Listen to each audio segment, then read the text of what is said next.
I am Dr. Helen Hunt. I am an English professor here at Tech, and I also serve as the director of the Women's Center.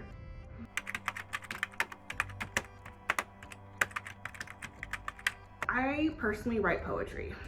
I would love to also be a fiction writer, but I don't know if that's in the stars for me. But I love writing poems. I love reading poems. I also love reading novels. I do not love short stories to either write or to read, but that's... I also like personal memoir, or how creative nonfiction, especially to read, but also not for writing. I really only write poems.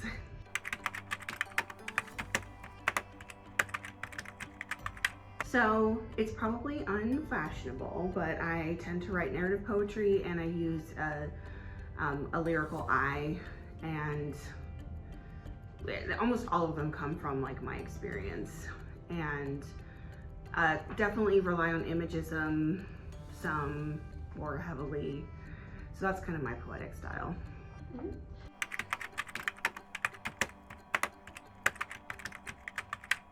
The subject ranges pretty much anything from my experience. So I've written about vacuuming I did a cycle last year based on the pagan calendar. So all of the pagan holidays starting with Samhain, which is Halloween, and kind of like rotating through the year of the wheel. I write about motherhood. I write about gardening, that kind of stuff, relationships, you know. So I have a writing group, and I love my writing group. We meet on Zoom a couple of times a month, depending on what's going on in our lives. And then I usually read at the Sawmill Poetry Series, which is at Plenty, which happens once a month. So there's a featured reader and then an open mic, and then often I will read.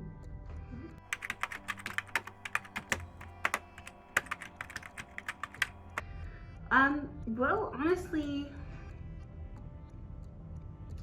just do it.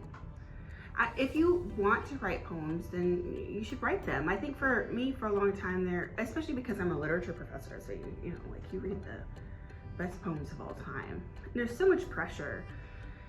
And I thought, well, you know, I'm never going to be as good or as important as literally any of these writers that I read or teach.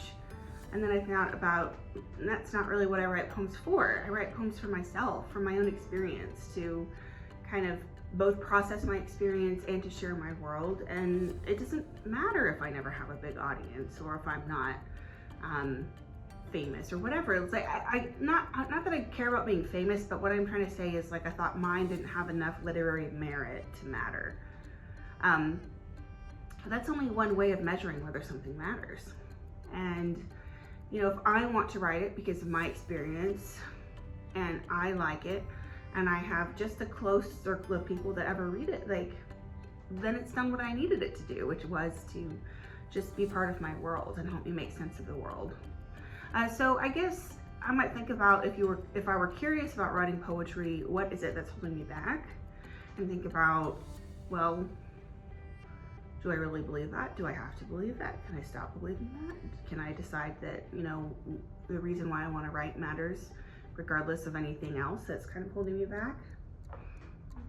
And of course, you know, reading is a good idea too, because you get ideas and just kind of pick up the things that you like, and the sounds and the images and the rhythms and stuff from reading what other people write.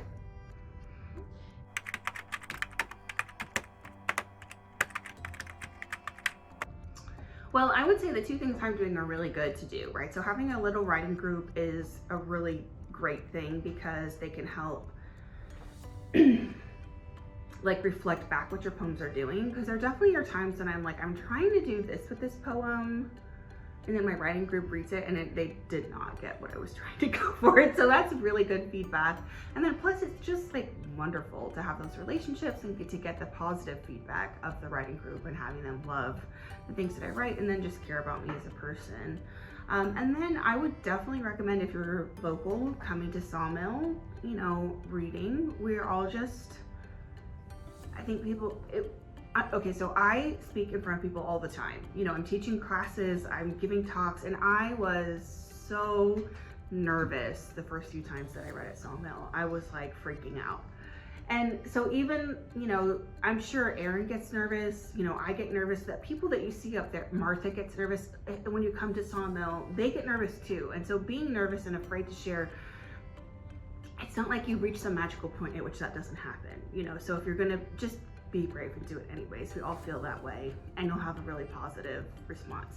If you're not here in Cookeville, then you know there are usually poetry reading communities in a lot of places, and so it's definitely worth participating in that.